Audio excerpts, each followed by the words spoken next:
Vamos a empezar este año con una serie titulada Empezando Bien. Di conmigo, empezando bien. Porque cada año es una nueva oportunidad y creo que en muchas ocasiones empezamos con mucho entusiasmo y mucha expectativa. Pero antes que establecer bastantes planes y metas y sueños, que todo es parte de, pero incluso antes de hacer eso, queremos empezar priorizando a Dios y entendiendo cuánto necesitamos de Dios todos los días. ¿Cuántos saben que necesitamos de la gracia de Dios todos los días? Hay un bello canto que vamos a cantar al final del sermón que dice: te necesito más que el día de ayer. Te necesito todos los días. Y queremos aprender en esta serie, Empezando Bien, queremos aprender cómo priorizar a Dios, cómo poner a Dios como la prioridad suprema en nuestras vidas, cómo buscar a Dios con un corazón genuino para que este año sí te propongas metas y planes y tengas aspiraciones, pero lo hagas todo dentro de la voluntad de Dios y con la ayuda de Dios. Porque si realizamos todo dentro de la voluntad de Dios y con la ayuda de Dios, vamos a lograr grandes cosas en el nombre de Jesús.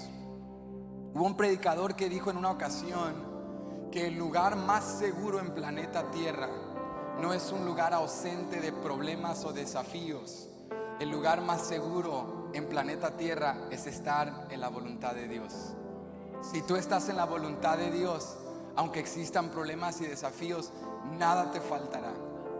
Entonces hoy vamos a empezar esta serie, vuelva a la redundancia, Empezando Bien, con una historia de una mujer que llegó a la casa de Dios, llegó a una sinagoga en el día de reposo, y ella no estaba de iniciativa propia necesariamente buscando a Jesús, pero Jesús vino y la alcanzó a ella. Y en este acto milagroso y extraordinario y salvífico, Jesús le enseña a esta mujer y a nosotros cuánto necesitamos la gracia de Dios. Y escucha lo poderosa que es la gracia de Dios en nuestras vidas. Yo quiero invitarte a Lucas capítulo 13. Lucas capítulo 13, y vamos a leer del verso 10 hasta el verso 17. Esta es la primera parte de nuestra serie Empezando Bien.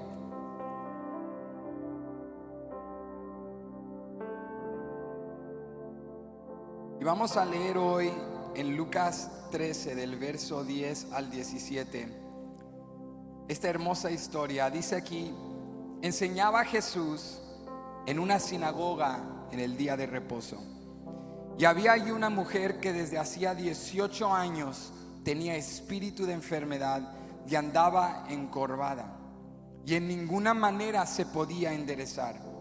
Cuando Jesús la vio, la llamó y le dijo: mujer, eres libre de tu enfermedad.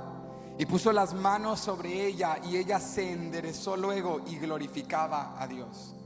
Pero el principal de la sinagoga, enojado de que Jesús hubiese sanado en el día de reposo, dijo a la gente: 6 días hay en que se debe trabajar. En estos pues venid y sed sanados, y no en un día, o no en día de reposo.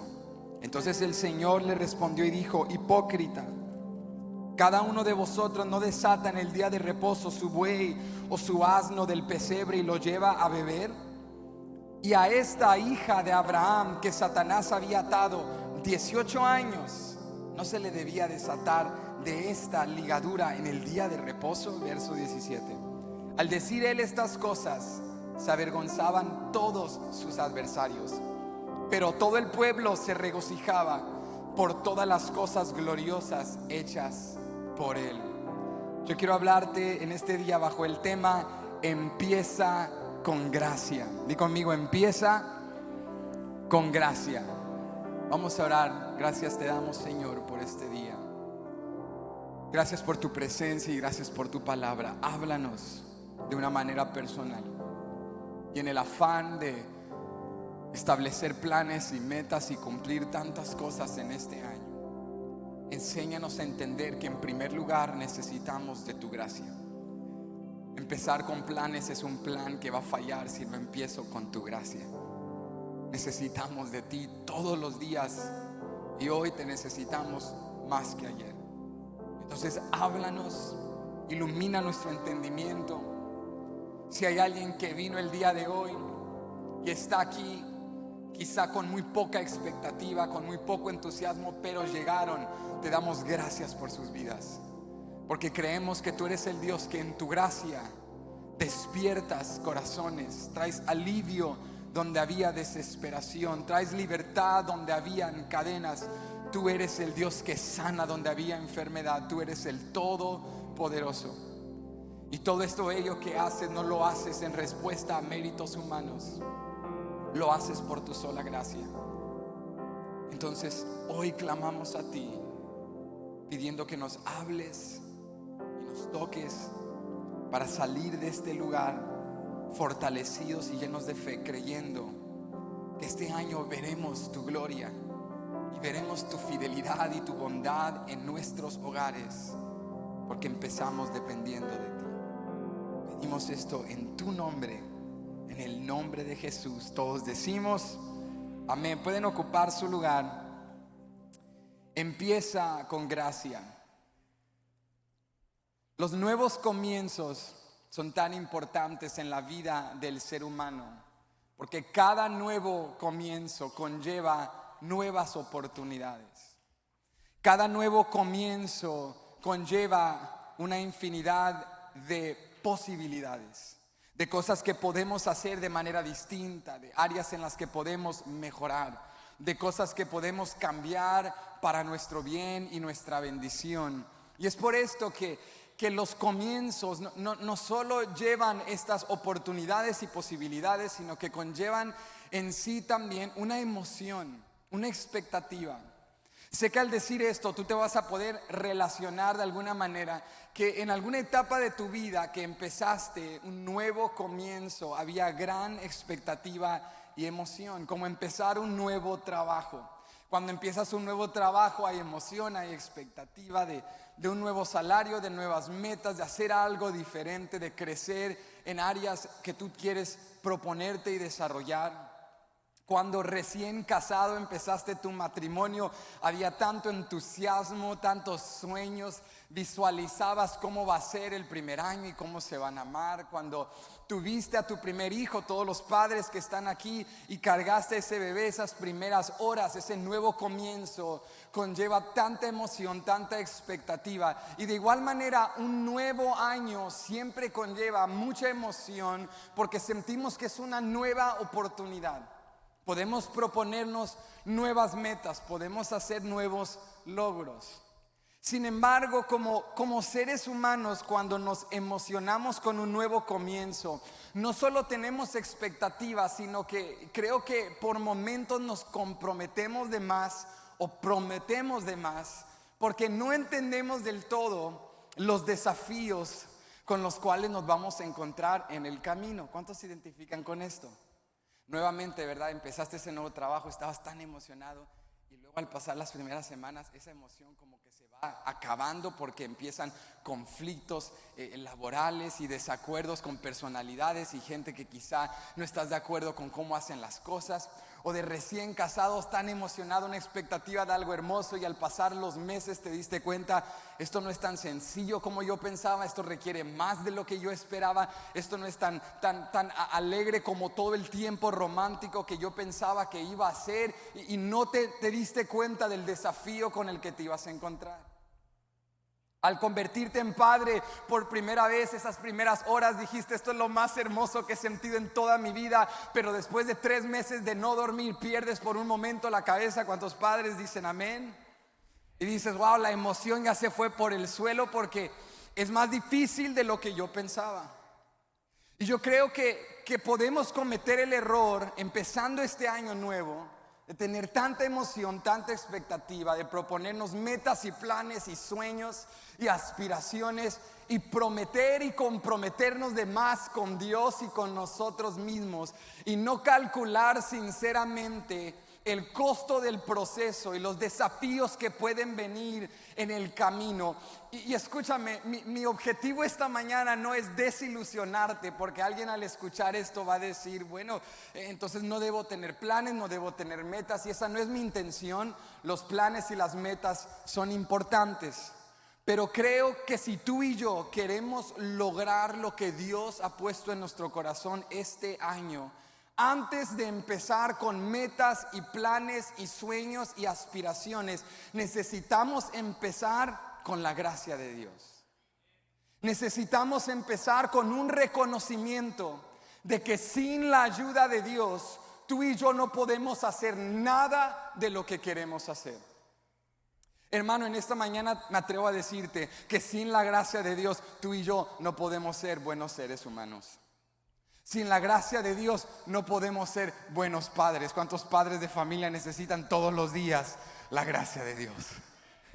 Sin la gracia de Dios no podemos ser buenos cónyuges, buenos servidores, buenos trabajadores, buenos patrones, buenos ciudadanos, buenos residentes, buenos habitantes de esta tierra. Me atrevo a decirte en este día que si tú y yo tratamos de abordar el 2023 con nuestras fuerzas humanas, vamos a desilusionarnos muy rápidamente. Pero si tú y yo empezamos bien el año, necesitamos reconocer: yo necesito de la gracia de Dios todos los días. Yo necesito de la ayuda de Dios en cada momento de mi vida. La Biblia nos enseña que la gracia de Dios no solo es un favor inmerecido. La gracia de Dios no solo es la bendición de Dios sobre tu vida. La gracia de Dios es poder. Cada día que Dios nos da más de su gracia, nos da fuerzas para seguir adelante. Y por eso cuando llegamos a la historia que acabamos de leer en Lucas 13, nos encontramos con el relato de una mujer que necesitaba no ayuda médica, porque la ayuda médica no podía curar su enfermedad, no opiniones humanas, no filosofía humana, no conceptos humanos, no positivismo, porque por lo más positivo que tú seas no puedes enderezar una columna vertebral que te tiene encorvado. La realidad es que lo que esta mujer necesitaba era la gracia de Dios. Esta mujer necesitaba un milagro. Jesús viene a su vida y le encuentra en un día de reposo en una sinagoga, y Jesús hace por ella lo que ella no podía hacer por sí misma. Y vemos el poder y la importancia de la gracia en esta historia milagrosa, porque Jesús nos enseña que cuando tú y yo dependemos de su gracia, Él hace lo que para nosotros es imposible. Y si tú y yo queremos empezar este año dependiendo de la gracia de Dios, lo primero que aprendemos en esta historia, ¿cuántos quieren empezar con gracia? Lo primero que aprendemos en esta historia es que para empezar con la gracia de Dios, necesito reconocer que yo no puedo vencer solo. Antes de que tú y yo celebremos las buenas noticias de que Cristo vino y que Cristo nos salvó, necesitamos entender y reconocer las malas noticias de que somos pecadores en necesidad de salvación. Antes de que yo pueda celebrar que Dios hace lo imposible, yo necesito reconocer que hay cosas imposibles para mí. Lo primero que debo hacer es reconocer que no puedo vencer solo. Y escúchame, este tema es un tema absolutamente contracultural en nuestro día, difícil de enseñar y difícil de digerir, porque vivimos en un mundo que idealiza el humanismo.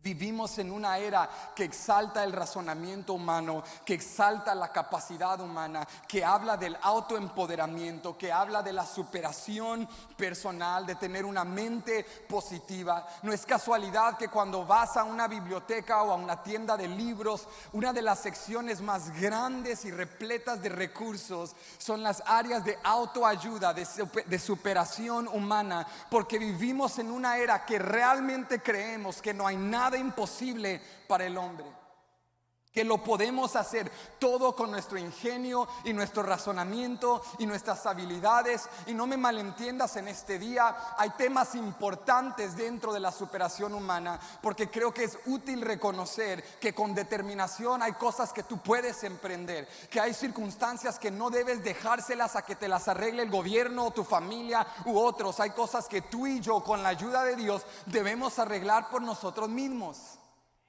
No te estoy atacando el tema del superar como ser humano. Pero lo que sí te quiero decir es que por toda nuestra positividad mental, por toda nuestra autoayuda y autoempoderamiento, hay circunstancias, hay enfermedades, hay desafíos, hay cadenas que tú no puedes vencer solo.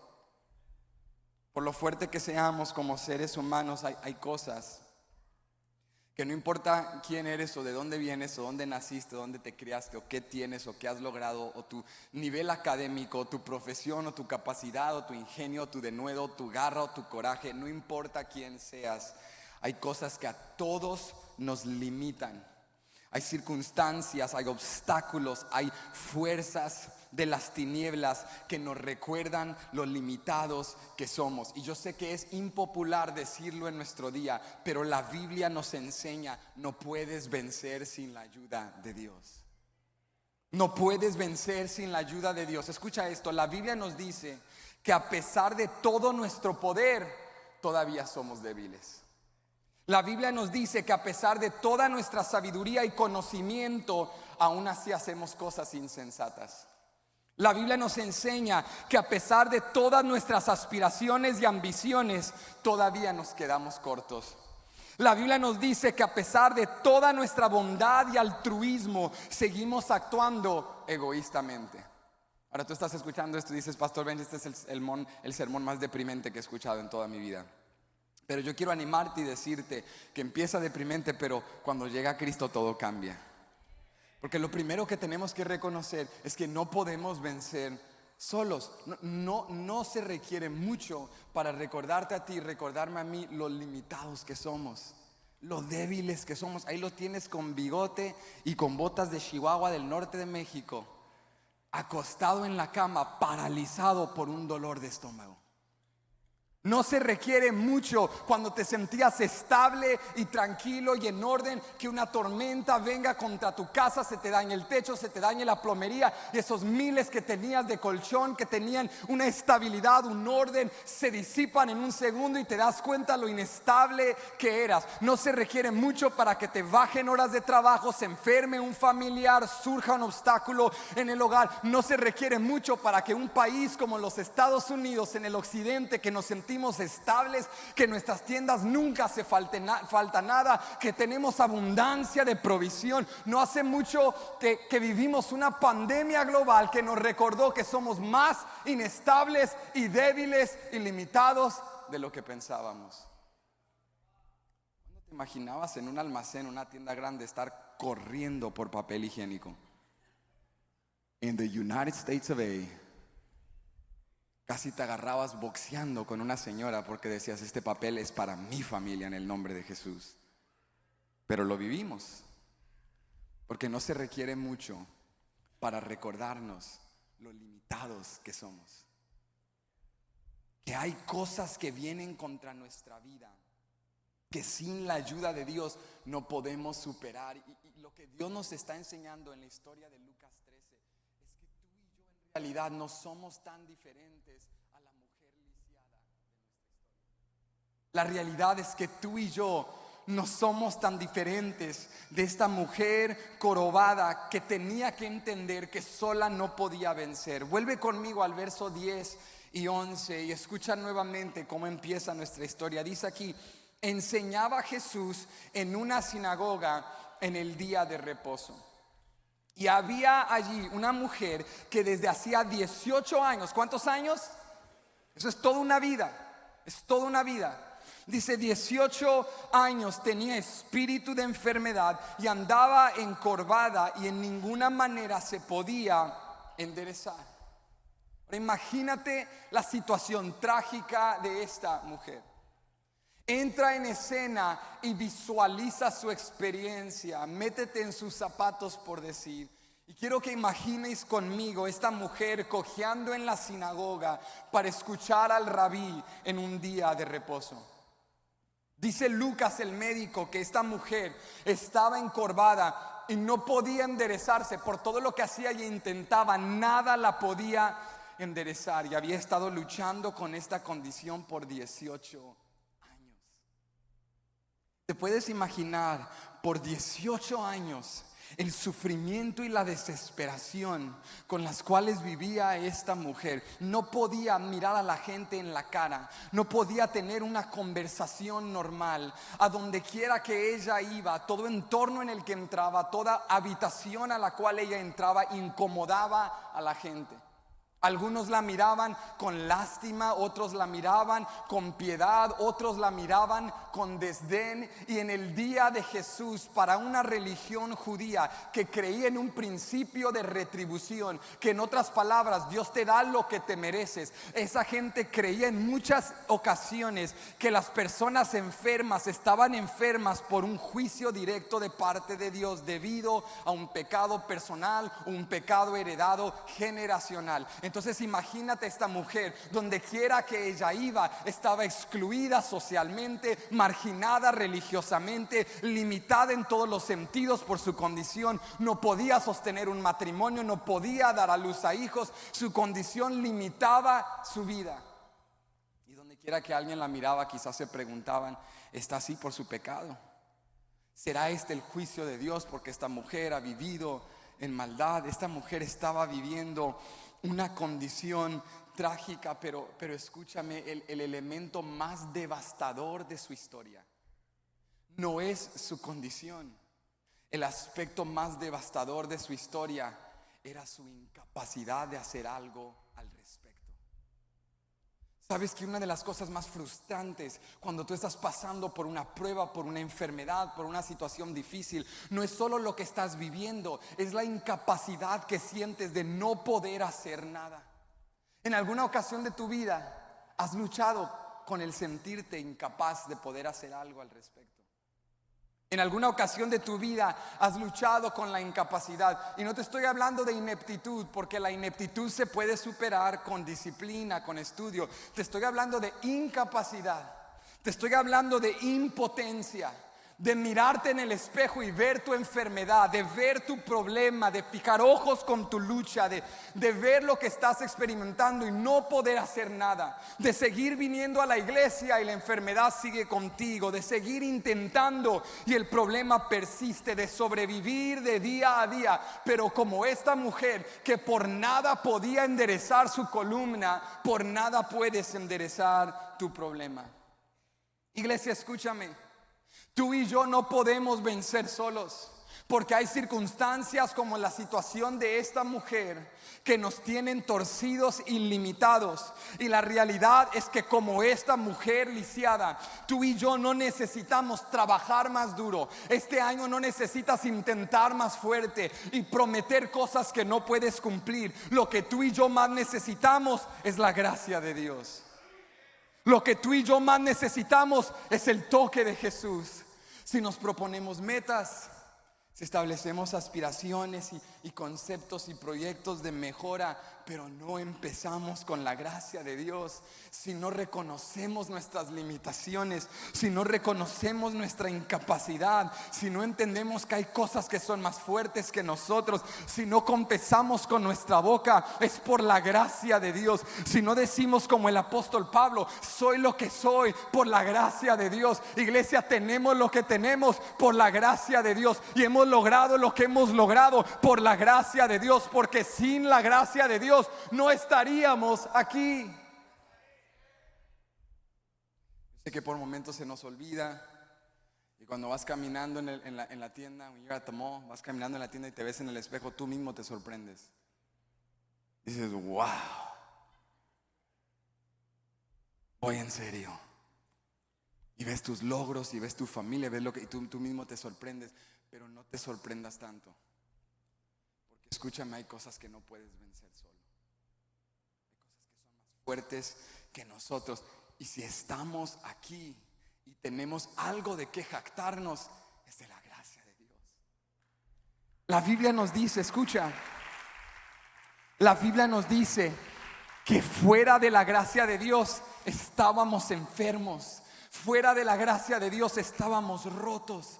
Estábamos desesperados, estábamos hundidos en delitos y pecados, pero Dios envió a Jesucristo, alguien que celebre en esta mañana, porque el evangelio se manifestó, porque nosotros no podíamos salvarnos. Entonces sí, es triste reconocer que eres incapaz, y es deprimente reconocer que éramos esclavos del pecado, pero luego llegan las buenas nuevas, que aunque yo soy incapaz, Él es más que capaz para hacer lo que yo no puedo hacer. Lo que yo no puedo lograr, Cristo lo logró. Y lo que yo no soy, Cristo lo es. Y lo que yo no puedo, por la gracia de Dios, se hará en mi vida.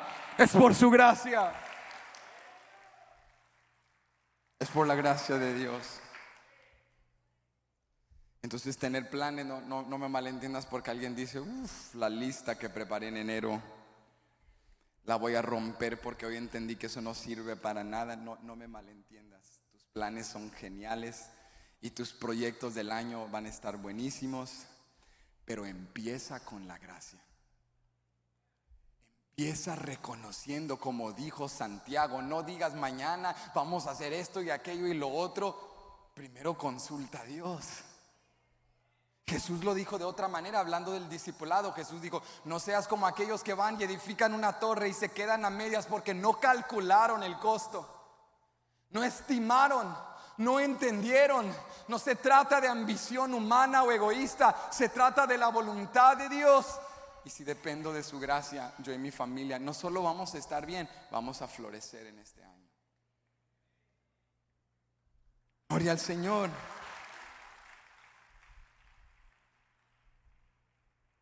Esta mujer estaba viviendo un desafío que no podía vencer sola. Pero quiero que notes algunas cosas conmigo acerca de su circunstancia. La primera pregunta es esta: ¿por qué estaba ella en la sinagoga? Piensen esto conmigo. Hay muchos relatos en el Nuevo Testamento en los cuales gente enferma necesitaba un milagro de Jesús, pero en la mayoría de los casos esa gente estaba fuera de las sinagogas o fuera del templo por distintos motivos. Quizá porque se sentían indignos, quizá porque su enfermedad daba una apariencia de pecado y de carencia de pureza, y se tenían que mantener afuera de espacios santos y religiosos para no perturbar a la gente. La mayoría de los milagros fueron en estanques, en calles, en lugares, en los periféricos de la ciudad, en las afueras de los espacios religiosos. Sin embargo, acá hay una mujer encorvada, enferma, limitada, pero está, ¿dónde? En la sinagoga. Está, en nuestro contexto, digamos, en la iglesia. Y mi pregunta es: ¿por qué estaba allí? Hay dos posibilidades que vienen a mi mente. En primer lugar, quizá ella estaba allí porque era una mujer religiosa, porque era una buena judía que sabía que el día de reposo se tenía que honrar y santificar. Esto estaba en la ley de Moisés, y ella sabía: todo el día de reposo voy a la sinagoga a escuchar la palabra, a adorar a Dios. Quizá estaba en piedad, practicando buena religión. No sabemos exactamente sus motivos. La segunda posibilidad es: quizá ella escuchó hablar de Jesús, el hacedor y el gran profeta que predicaba un mensaje del reino, que hacía milagros y prodigios. Y quizá esta mujer escuchó el renombre y la fama de Jesús y pensó: si voy a la sinagoga y me topo con el rabí, puede hacer algo. No sabemos sus motivos exactos, pero el hecho de que esta mujer, estando enferma, estuviese en la sinagoga, me habla algo acerca de ello. En primer lugar, me enseña de que el hecho de que seas hijo de Dios no te exime del sufrimiento. El hecho de que seas hijo de Dios o hijo de Abraham o parte de la promesa no significa que tú no te puedes enfermar, que tú no puedes sufrir, que tú no puedes padecer. Esta mujer estaba enferma, pero el día de reposo estaba en la casa de Dios. Pero en segundo lugar, no solo me enseña que el ser cristiano no me exime del sufrimiento, me enseña también que incluso una enfermedad de 18 años no debe impedirme venir a adorar a Dios.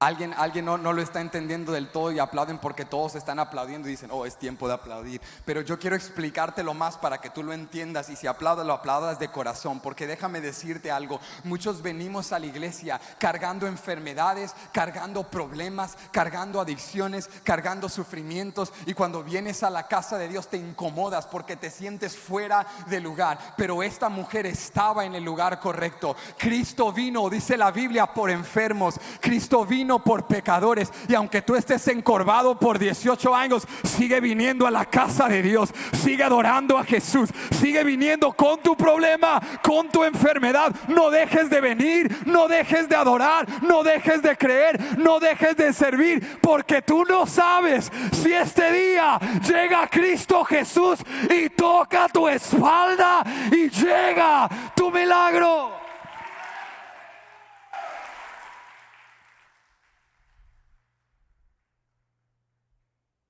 Esta mujer estaba enferma, pero ella entendía que una enfermedad no debe impedirme ir a la casa de Dios.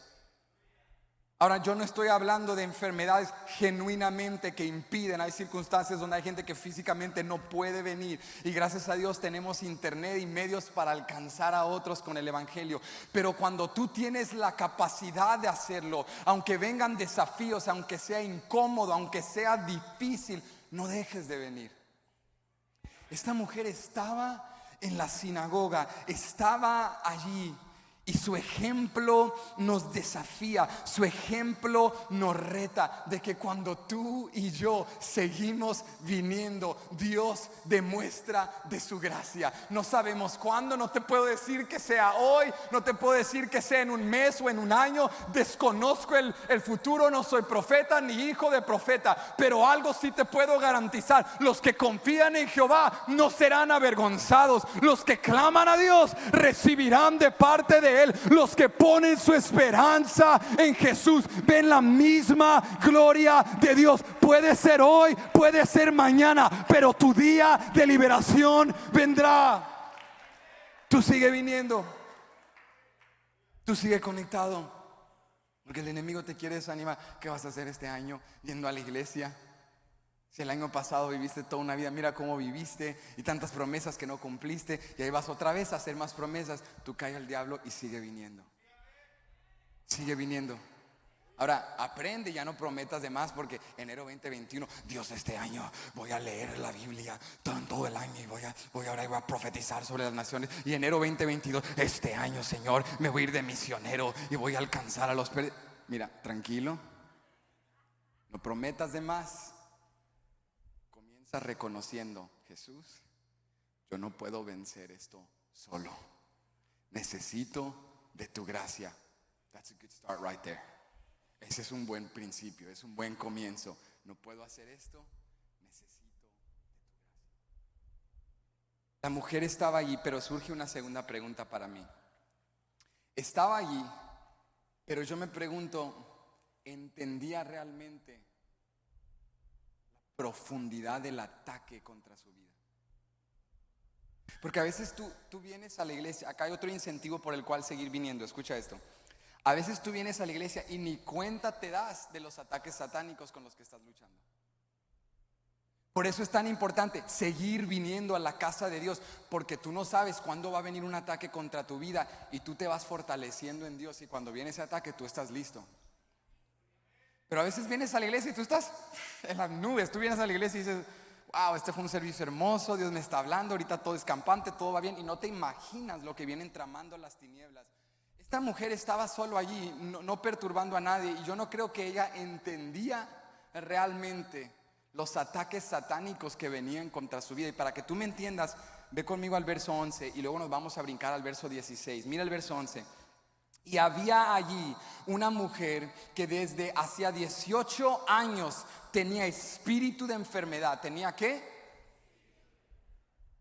O sea, Lucas nos está revelando algo desde el lente divino inspirado por el Espíritu Santo.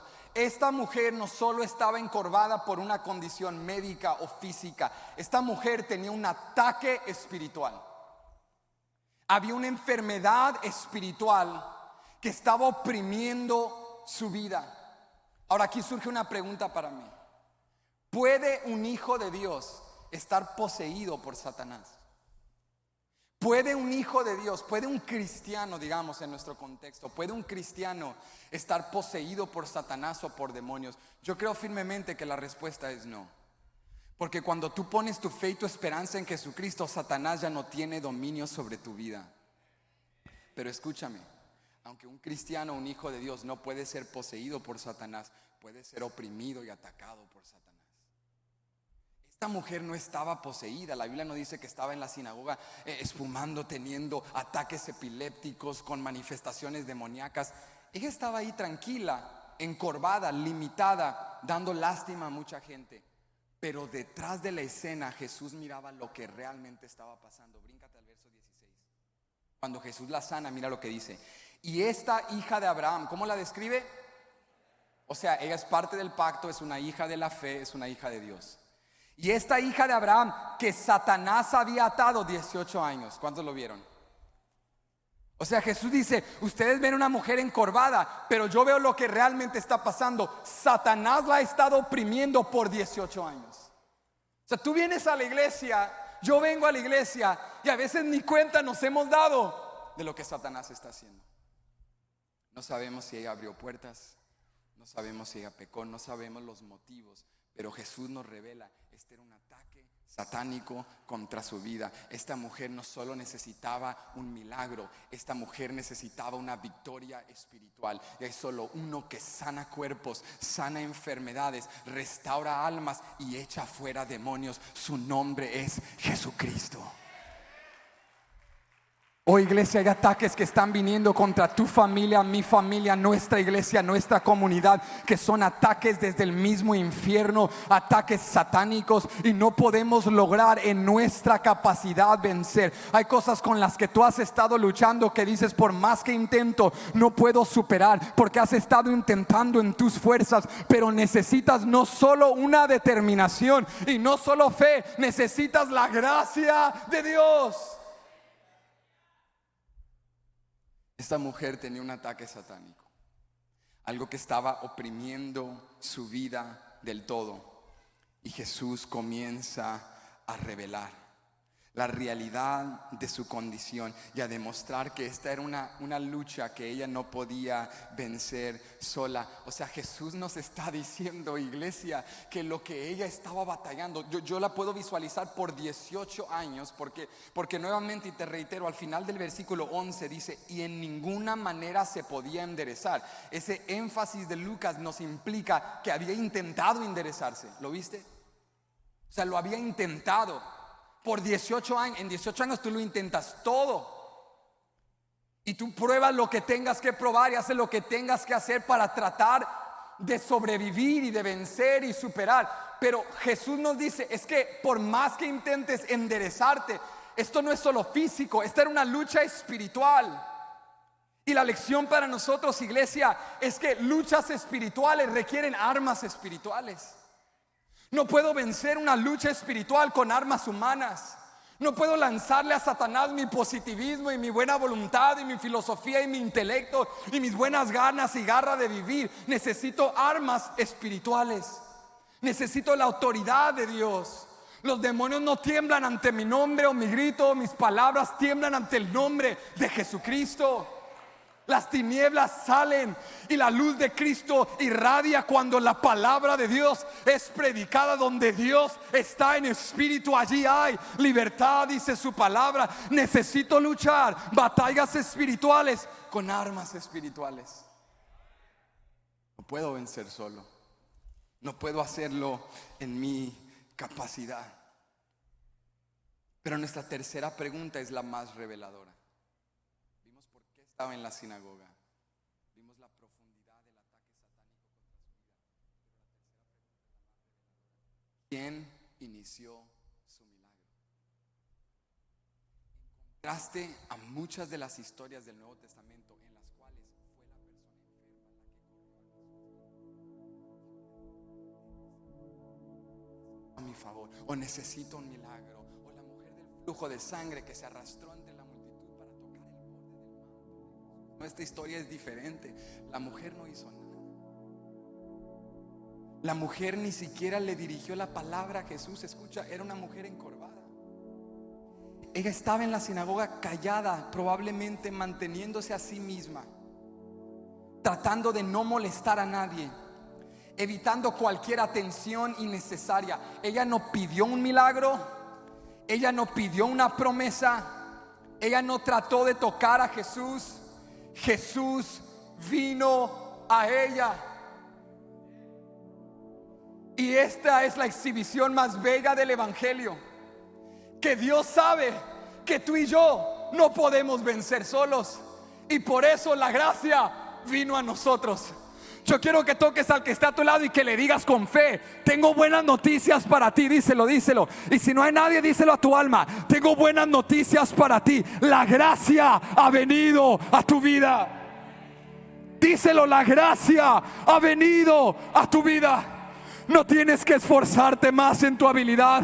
No tienes que estirarte para tocar el tercer cielo. Escucha, Dios sabe que no puedes vencer solo, y por eso Dios envió a Jesús. No tienes que alcanzar la gracia. La gracia vino a ti.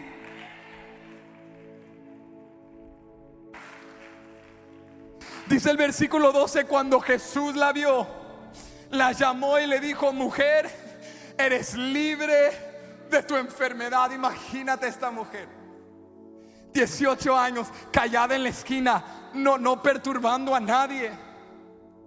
Y no sé si en alguna ocasión de tu vida, por circunstancias extraordinarias, alguien te destaca de en medio de una multitud. ¿Te ha pasado eso? En un servicio, en una clase o en algo. Mire, la celebración de Año Nuevo sigue la gloria de Dios. Eso fue totalmente intencional. Y no sé si en alguna ocasión de tu vida alguien te ha destacado de una multitud o algo así.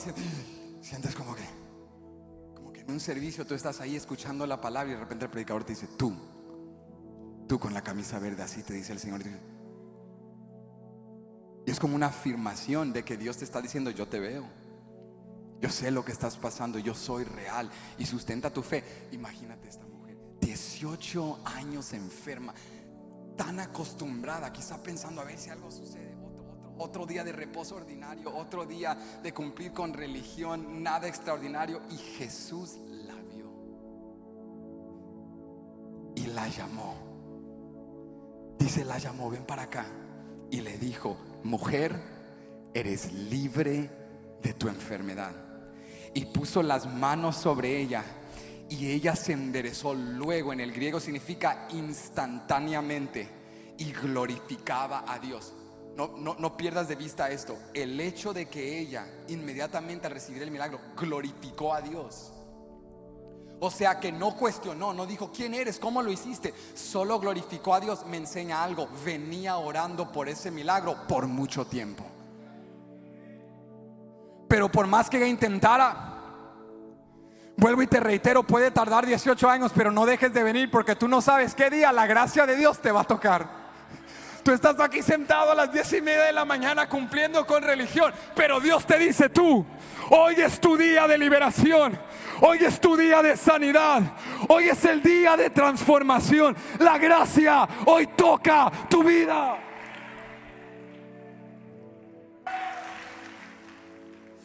Iglesia, ella no pidió nada, no prometió nada, no hizo nada, y esa es la gracia. La gracia no es favor que tú ganas con méritos humanos. La gracia es el favor de Dios para los indignos, los que no merecemos. Esa es la gracia. Y escucha, como cristianos describimos la gracia de Dios como favor inmerecido, y ciertamente lo es. Pero la Biblia nos describe esa doctrina bella de la gracia como algo más profundo. La gracia no es solo favor inmerecido. La gracia es la esencia del carácter de Dios. Cuando Dios te da su gracia, no te da algo de Él, se está dando a sí mismo. Por eso el apóstol Pablo dice en Tito 2 que la gracia se manifestó y trajo salvación para todos los hombres. En otras palabras, la gracia de Dios se personifica en la persona de Jesucristo. Cristo. La gracia no es algo, la gracia es Cristo Jesús. Y Él vino a dar el amor de Dios, la bondad de Dios, la fuerza de Dios, el poder de Dios, la vida de Dios. ¿Sabes por qué tanto necesitas la gracia todos los días? Levántate y cada mañana dile en un minutito: Dios, dame de tu gracia. Porque apenas son las 6 de la mañana y estos niños y este esposo con mal humor y mal carácter ya están empezando. Ni el café hemos tocado, Dios, y ya el tornado ha empezado. Dame de tu gracia. Y tú entras al trabajo con tanta positividad: hoy va a ser un buen día, enero 9, nueva semana, productividad. Y viene tu patrón con tantas cargas, frustrado, le habla mal a todos y tú dices: dame de tu gracia.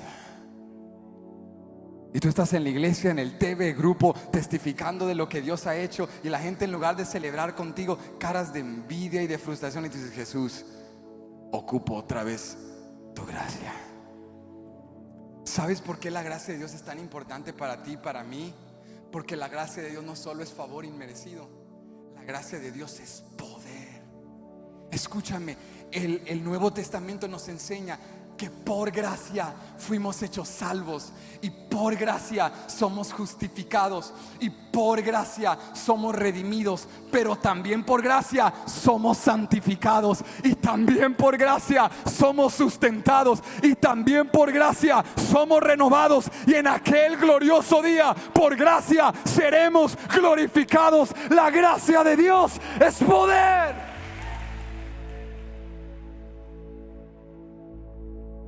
Iglesia, tenemos lo que el mundo necesita. El mundo no necesita más intelecto, más filosofía, más positividad, más estrategias. Esta generación, nuestros hijos, nuestras comunidades necesitan la gracia de Dios, y lo que ellos necesitan, tú y yo lo tenemos. Empieza con gracia, porque la gracia ha venido, porque Él está aquí. Oh, la gracia de Dios llegó a esta mujer. Pero sabes, no todos querían empezar con gracia.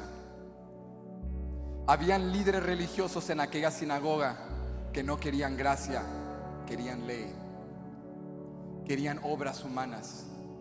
Porque cuando dejas de vivir y depender de la gracia de Dios, comienzas a operar en tus fuerzas, y la iglesia y el cristianismo se convierte en una competencia. Quien ora más, quien ayuna más. Las semanas que me siento que mis puntos espirituales aumentaron, entro así como que pertenezco. Ese es mi asiento, brother. Pero la próxima semana que mi puntaje espiritual bajó, entonces entro así como cabizbajo, como que: hermano, ¿hay espacio ahí para sentarme? Porque creo en un evangelio de obras, no de gracia. No es por obras para que nadie se gloríe, dijo el apóstol Pablo. Es por gracia. Somos salvos por gracia, por medio de la fe. Hemos creído en el don que Él nos ha dado, la salvación. Pero habían líderes religiosos que no habían entendido esto, y en lugar de celebrar con ella, se enojaron. Mira esto, verso 14. Pero el principal de la sinagoga, enojado de que Jesús hubiese sanado en el día de reposo. ¿Cómo estaba ese hombre? Ahora, yo sé que esto es raro. Hay gente que ahorita está en shock, porque a nosotros en el cristianismo esto no nos pasa. Pero en el día de Jesús había gente que, en lugar de celebrar tus victorias y sanidades y lo que Dios está haciendo, se enojaban. Yo sé que eso es bien raro, porque con los cristianos no pasa, ¿verdad que no? Envidias, celos, religiosidad. Este hombre, este principal de la sinagoga, que se supone que tenía que ser un líder espiritual para la gente, estaba enojado porque Jesús había sanado en el día de reposo. Y mira lo que dice: 6 días hay en que se debe trabajar. En estos pues venid y ser sanados, y no en el día de reposo. Jesús había sanado a una mujer enferma desde 18 años. 18 años de enfermedad y de esta opresión satánica. Y en lugar de celebrar, este principal se enojó, que pensaba que Jesús había violado la ley del día de reposo. Ahora miren, el Antiguo Testamento, en Éxodo 20, Dios instituyó el día de reposo como una ley para su pueblo. El día de reposo era un día en el cual Dios había dicho: este día lo vas a honrar y santificar para mí. 6 días vas a trabajar, pero el día de reposo no vas a trabajar. Es más, el día antes preparaban la comida y todo para el día de reposo, para descansar en Dios. Y el principio era recordar: Dios es nuestro proveedor, Dios es nuestro protector, Dios es nuestro reposo. Pero al pasar los años, la religión se fue complicando. Y los líderes religiosos del judaísmo le fueron sumando a la ley de Dios interpretaciones y tradiciones humanas. Y llegó un punto donde le sumaron tantas reglas y estipulaciones al día de reposo que no podías hacer nada. Y eso no era lo que Dios había dicho, eso era sumado por la religión. Y los líderes religiosos equipararon sus interpretaciones y tradiciones al mismo nivel que la ley de Dios, y creían que sus tradiciones eran autoritativas. El líder religioso estaba diciéndole a Jesús: o sea, ¿quién eres tú para sanar en el día de reposo? En el día de reposo se debe descansar. Pero Jesús comienza a enseñarles la gracia y les dice: esto no se trata de obras. Si este año tú te pones una carga de que este año voy a ver la gloria de Dios y crecer en mi vida espiritual y todas estas metas y cosas buenas, pero no empiezas con la gracia de Dios, puedes caer en una carga de obras, de tratar de hacer y hacer y hacer más para ganarte el favor de Dios, y terminar enojado y endurecido y lleno de rencor cuando Dios bendice a otros y no te bendice a ti. Pero Jesús le habla a este líder religioso y le habla a los otros que estaban allí, y les dice en el verso 15: entonces el Señor le respondió y dijo: hipócrita, cada uno de vosotros no desata en el día de reposo su buey o su asno del pesebre y lo lleva a beber. El principal de la sinagoga le dice: el día de reposo no se debe trabajar, porque la les dice a él y a los que están ahí: hipócrita, ustedes van y desatan en el día de reposo a sus asnos y a sus bueyes del pesebre donde comen, y los llevan a beber agua para cuidar de ellos, y no consideran eso trabajo. Eso es trabajo. Pero demuestran compasión a sus animales y eso lo justifican. Y no puedes demostrarle compasión a una mujer que ha estado enferma por 18 años cuando careces de gracia, careces de compasión. Cuando no vives de la gracia de Dios, no celebras lo que Dios está haciendo en otros. No puedes estar alegre por las bendiciones en las vidas de otros. Pero el que ha recibido mucho por la gracia de Dios está contento cuando otros reciben, porque entiende: yo no tendría lo que tengo y no sería quien soy si no fuese porque Dios me ha favorecido y Dios me ha demostrado de su gracia. Yo no me afano por lo que otros tienen o no tienen. Mientras yo tenga la gracia de Dios, nada a mí me faltará. Yo no sé en tu caso, pero yo quiero este año vivir de la gracia y celebrar en gracia lo que Dios hace en la vida de otros, porque aunque ahorita sane a otros, mi día llegará.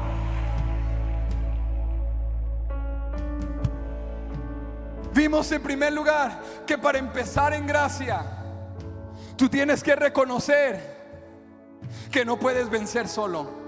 Vimos en segundo lugar que como Dios sabe que no podemos vencer solos, la gracia vino a nosotros. Pero por último te quiero dejar con esto: Jesús nos enseña: tu día de liberación, tu día de sanidad, tu día de victoria ya está decretado. ¿Cuántos lo creen? Ya está decretado. Déjame enseñártelo. Verso 16. Y Jesús dice: y a esta hija de Abraham, que Satanás había atado 18 años, no se le debía desatar de esta ligadura en el día de reposo. Mira lo que Jesús está diciendo: ¿cómo no voy a liberar a esta mujer en el día de reposo si este día ya ha sido decretado como su día de liberación? Tú no sabes lo que Dios está haciendo. Si las tinieblas van tramando, pero yo creo en un Dios que dice: a los que aman a Dios, todas las cosas les ayudan para bien. A los que andan conforme a sus propósitos. Satanás va tramando, pero Dios ha decretado: mi día llegará.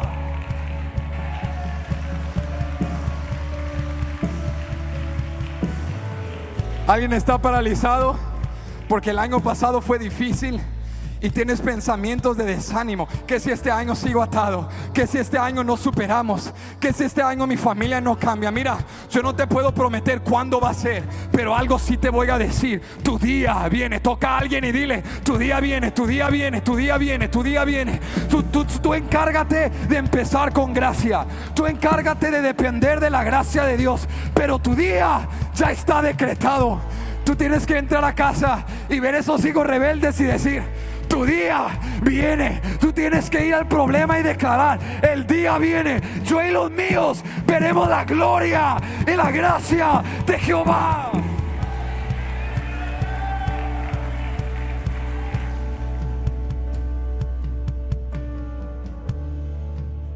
Te quiero dejar con esto, iglesia, porque esto se tiene que interiorizar en el alma de alguien. Jesús no dice: y esta mujer fue atada por 18 años por Satanás. No, vuelve al verso 16. ¿Cómo la describe Jesús? Jesús dice: y a esta hija de Abraham. ¿Cómo la describe? Y a esta hija de Abraham. Es que Satanás te tiene paralizado creyendo que tu problema, que tu circunstancia, que tu enfermedad determina tu identidad, que lo que tú hiciste, que lo que estás haciendo dicta quién eres y quién serás. Pero Jesús le dice a esta mujer: si has estado enferma por 18 años, pero sigues siendo una hija de Abraham, sigues siendo parte de la promesa. Los pactos están sobre ti, el favor de Jehová sigue contigo y la gracia de Dios ha venido a tu vida. Yo quiero hablarle a alguien que ha basado su identidad en lo que ha hecho, que está limitado porque cree que sus errores le definen. Tú no eres lo que hiciste, tú eres un hijo de Dios, tú eres una hija de Dios. Jesús dijo: a esta hija de Abraham su día ha llegado. Eso es gracia, eso es gracia. No lo merezco, no hice nada para ganármelo, pero soy un hijo de Dios. Y porque soy un hijo de Dios, puedo creer con toda seguridad: mi día viene. ¿Cuántos pueden ponerse de pie, levantar sus manos, correr este altar? Haz algo, pero cree en el nombre de Jesús. Mi día viene, mi día viene, mi día viene. Ahorita estamos encorvados, ahorita hay cosas torcidas, fuera de lugar, fuera de orden, pero mi día viene en el nombre de Jesús. Yo me encargaré de seguir viniendo, yo me encargaré de depender de su gracia, yo me encargaré de empezar dependiendo en Dios, y Él se encargará de mi liberación, Él se encargará de vencer a Satanás. Mi día viene en el nombre de Jesús, porque soy un hijo de Dios.